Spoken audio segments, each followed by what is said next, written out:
Welcome back नाजरीन। Rental power plants के ऊपर बात हो रही है और डॉक्टर आरिफ अलवी साहब से मैं गुफ्तगू करूंगी। अब उनसे जानते हैं डॉक्टर साहब, पैसा भी गरीब मुल्क की गरीब अवाम का और बिजली भी अवाम को नहीं मिली, यानी खाया पिया कुछ नहीं और गिलास थोड़े बाहर आने। देखिए, पैसे की तो कैफियत ये है कि जहाँ पैसा नज़र आता है ना, तो जिन लोगों ने करप्शन करना है वो सबसे पहले उसके पीछे भागते हैं। मैं इस जो दोनों साहिबान ने अब तक गुफ्तगू की उसके अंदर एक तो ये फ़लसफियाना गुफ्तगू है, मिसाल के तौर पर कि हाइड्रो से ज़्यादा सस्ती बिजली पैदा होती है सब कुछ, मगर शायद आज आपका मौजूद सिर्फ रेंटल पावर प्रोजेक्ट्स के ऊपर जो करप्शन हुआ और सुप्रीम कोर्ट का फैसला हुआ। राजा रियाज साहब ने मुस्लिम लीग को ज़िम्मेदार ठहराया पुरानी बातों का, और मैं समझता हूँ कि इस पर ज़्यादा बात कर ली जाए तो कर ली जाए। तो सुप्रीम कोर्ट ने एक फ़ैसला दिया है जिसके अंदर उसने कहा कि भिक्की, शड़कपुर, पीरागैब, नौडेरो 1 और नौडेरो 2 सबसे ज़्यादा यहाँ पर करप्शन हुआ, उसके साथ साथ कारकी और गल्फ रेंटल पर। अच्छा, मैंने अब एज सेक्रेटरी जनरल 14 नवंबर 2011 को नैब में एक पिटीशन फाइल की थी जिसके अंदर कारकी को जिम्मेदार ठहराया था कि बेइंतहा करप्शन हुआ कारकी पावर प्लांट के आरपीपी के हवाले से। अच्छा, इसके अंदर जिन चीज़ों को मैंने उठाया था वो ये कि एशियन डेवलपमेंट बैंक ने इस बात पर यह कहा कि जनाब कारकी का अपना जो टोटल उसकी वैल्यू है वो 95 मिलियन डॉलर्स के करीब है, मगर इसकी टोटल वैल्यू 133 मिलियन डॉलर्स है, मगर इसको सालाना 96 मिलियन डॉलर्स का इसके साथ कॉन्ट्रैक्ट हुआ है, यानी उसकी टोटल वैल्यू का 80% उसका हर साल हम उसको पे करेंगे। तो हमें ये लगा कि ये बहुत बड़ा करप्शन है। अच्छा, और 5 साल में कितना पे करेंगे? 550 मिलियन डॉलर्स कारकी को, सिर्फ एक को, जबकि उसकी total value Asian development bank में, मैं ऐसी बात नहीं कर रहा हूं कि जो अखबारी इत्तला हो, एशियन डेवलपमेंट बैंक ने कहा उसकी 130 मिलियन डॉलर्स उसकी टोटल वैल्यू है। उसके बाद मैं आपके सामने ये बात रखता हूं कि इसकी एक अनोखी बात आपके सामने रखूं, वो ये कि कारकी को 7%, जो जनरली एक बात तय हुई कि 7% इनको एडवांसेस दिए जाएंगे, तो वो एक कैबिनेट डिसीजन के अंदर 14% हो गए एडवांस बिफोर यू सेटअप 14%। तो कारकी के हवाले से तो कम से कम ये हुआ कि सारा पैसा उनको मिल गया सेटअप करने से पहले ही है। अच्छा, उसके अंदर कौन लोग जिम्मेदार थे? मेरे पास सबूत है जो मैंने नैब में दाखिल किया। वो सबूत ये है कि इसके अंदर राजा बाबर अली जुल्करनैन साहब जिम्मेदार हैं, जो प्राइम मिनिस्टर साहब के रिश्तेदार भी हैं और आज़ाद कश्मीर के प्रेसिडेंट के भतीजे या बेटे हैं। इनके यहाँ से, यानी आपको बता रहा हूं कि कितनी जल्दी फास्ट ट्रैक पर यह काम हुआ कि कारकी वालों ने 5 अक्टूबर 2009 को एक कॉन्ट्रैक्ट दिया इनको। अच्छा, इनकी तरफ से एक एफिडेविट 7 अक्टूबर, 2 दिन बाद इनकी तरफ से एक एफिडेविट दाखिल हुआ और आज़ाद कश्मीर प्रेसिडेंट हाउस से 7 अक्टूबर को, यानी 3 दिन के अंदर अंदर प्राइम मिनिस्टर साहब को ये सारी चीजें फैक्स हुई हैं और 13 अक्टूबर को कैबिनेट का डिसीजन हो गया। 5 दिन के अंदर, 5 दिन के अंदर ये सारा जो खेल है ये खेला गया और कारकी के साथ इतना जबरदस्त करप्शन किया गया कि उसको टोटल, यानी कि मिलियन डॉलर की डील, मिलियंस की डील, यानी $500 बिलियन की डील है। $500 बिलियन, यानी 5 साल के अंदर 550 मिलियन डॉलर्स इनको मिलेंगे।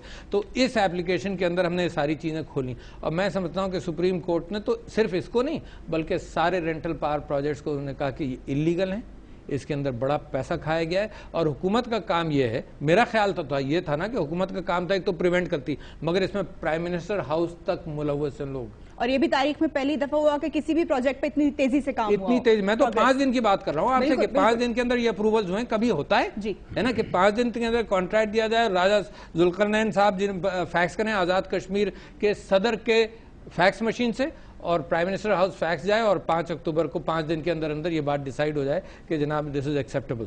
और जहाज तो खड़ा है और करीबन 232 मेगावाट की उसकी ये था कि वो सिस्टम को बिजली देगा, लेकिन सिर्फ 51 मेगावाट बिजली वो फराहम की उसने और उसको हम पैसा दे रहे हैं नॉन प्रोडक्शन का। तो इससे बड़ी ज्यादती पाकिस्तान के लोगों के साथ और अवाम के साथ नहीं हो सकती कि जहां मौका मिले। मैं समझता हूं क्राइसिस ऐसा होता है जैसे कहीं हंगामा हो जाए ना तो पुलिस वालों के मजे आ जाते हैं। मजे क्यों आ जाते हैं? एक्सीडेंट हुआ उन्होंने पैसे बनाने हैं।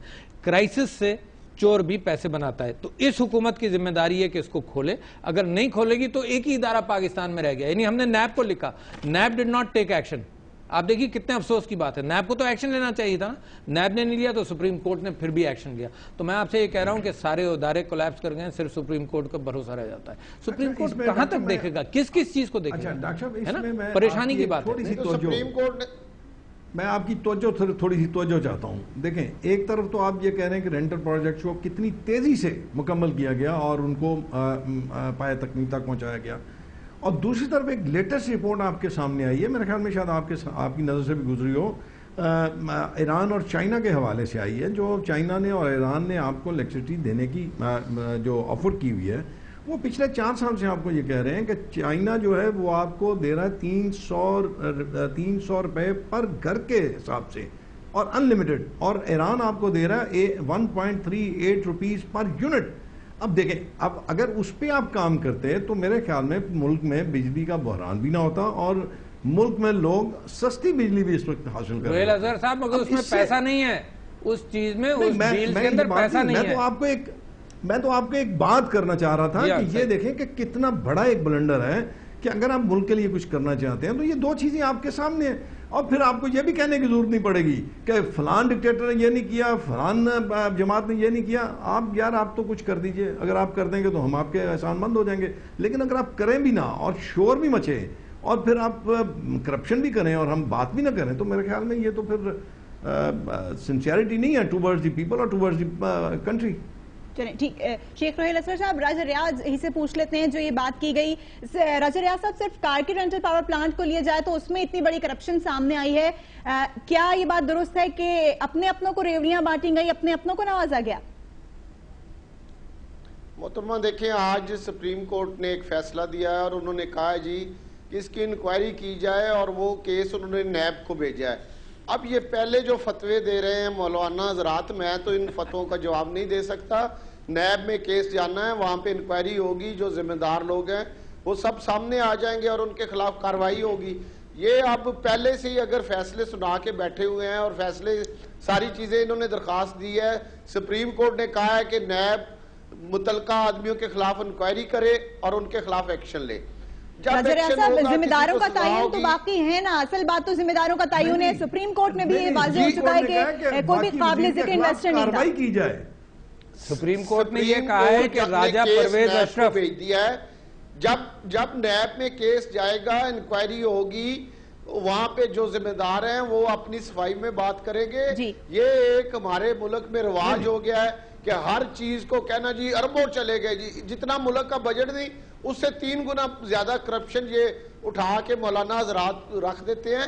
तो मैं नहीं समझता कि इस तरह की बात है। इंक्वायरी मुकम्मल होने दे, हकायक सामने आने दे, जो कोई मुलव्वस हो। ये बात मैं एग्री करता हूं कि अगर किसी ने करप्शन की है उसको सजा मिलनी चाहिए, लेकिन अगर किसी बेचारे ने राजा साहब यहाँ पर ब्रेक लेंगे, ब्रेक से आके बात करेंगे कि अरबों रुपए अगर नहीं गए तो कितने रुपए गए हैं और करप्शन आखिर हुई कहां पर है, और राजा परवेज अशरफ को भी सुप्रीम कोर्ट ने शामिल तफ्तीश करने का कहा, इसके ऊपर भी बात करेंगे। पहले लेंगे एक ब्रेक।